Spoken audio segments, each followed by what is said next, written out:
Alright, so today we're going to be installing a Uniden R8 in a 2023 Nissan Frontier PRO-4X, so follow along with me. Alright, so routing a hardwire kit's not too bad. Looks worse than what it is, but you can just use a plastic tool and kind of shove your wire up, up through here. Getting it around this corner is a little bit tricky, but you can come around right here and take this off pretty easily.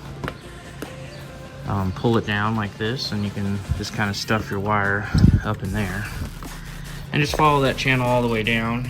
And then, this looks worse than what it is, but there was basically 3 screws here when you open your glove box, and 2 screws right down here that hold your glove box in. And then the whole damn glove box just pulls out with clips. You probably got to pull this back a little bit, and you could probably do this without pulling out your glove box, but the hardest part is to get a ground.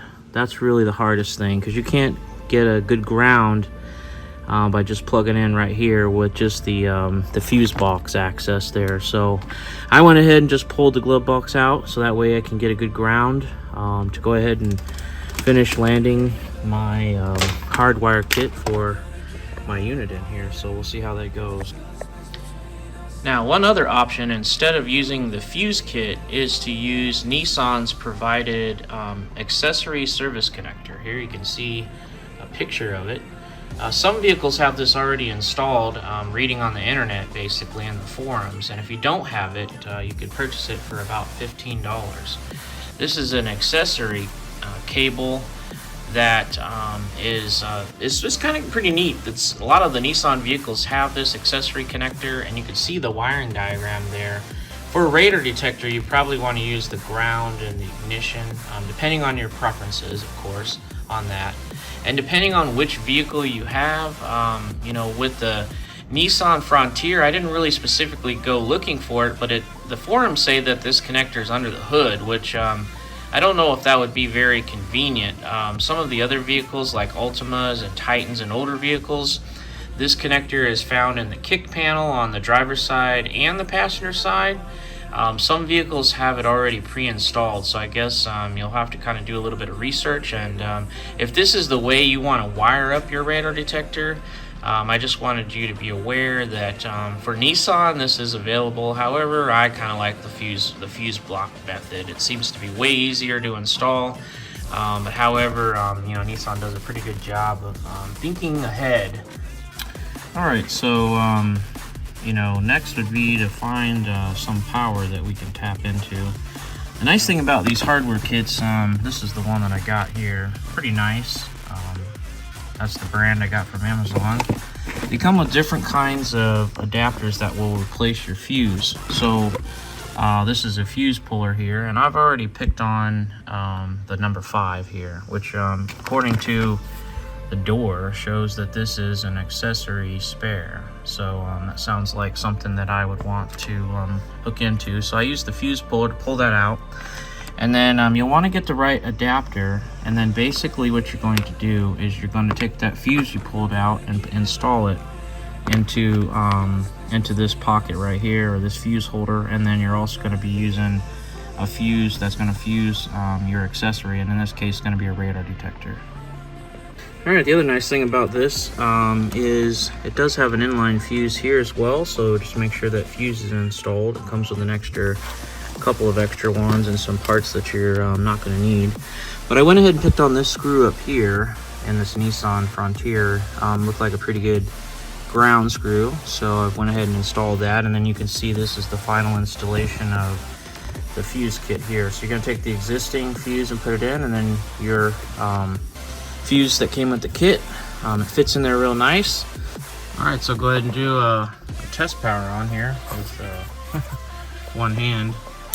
Plug it in. Looks like we got power. X-band, K-band, alright. K-A-band, laser. Now, one thing I did notice is I didn't really want it to power up right away, so I'll probably end up trying to see if I can find another fuse that powers up when I turn the ignition on. So I might move my fuse location now. Alright, we're gonna go ahead and hook it up to this electronic power, ignition power. So I'll go ahead and move the fuse over there. Got it plugged in, and that's a good sign so far because the truck is off. So we'll go ahead and reach over and turn the ignition on. And ignition power, nothing, that's good. So go ahead and act like we're gonna start the truck. And got power there. Perfect. We're gonna turn the truck off.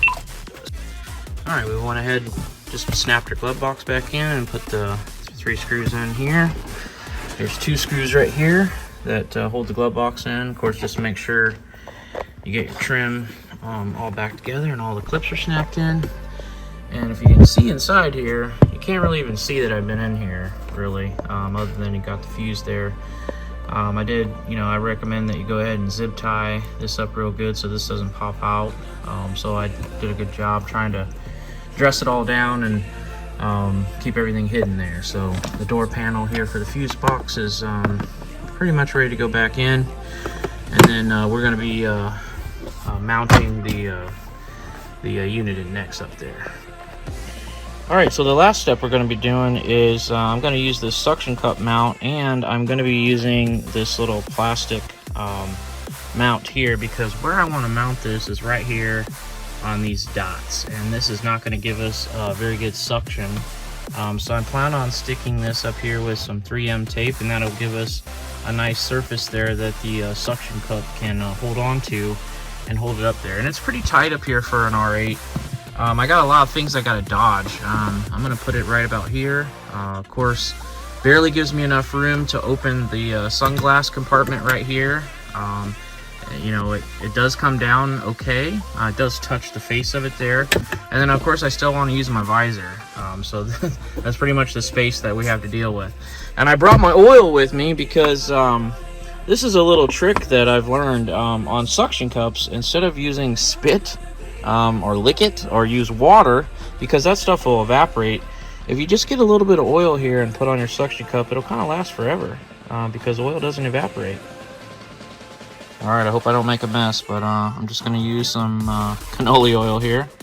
I'm going to stick my finger in there, and I got just a little bit on there, and I'm just going to put that on there just like that. And that should do it. That'll stay up there forever. Alright, I've got my 3M pad stuck up in there where I want it. It's going to be touching up here pretty good, so I'm ready for my suction cup now, and a little bit of oil. Alright, so there's the final installation. Now, I did use a little bit too much oil because this slit slippy slided around a little bit, so I wiped off a little of the excess, and now I got that stuck up there. This then has a lock on it there, and then of course it's got a lock tool there. So did all right. I can put my visor down, and I can still get into my sunglasses compartment there. So pretty happy with that. Go ahead and power it up.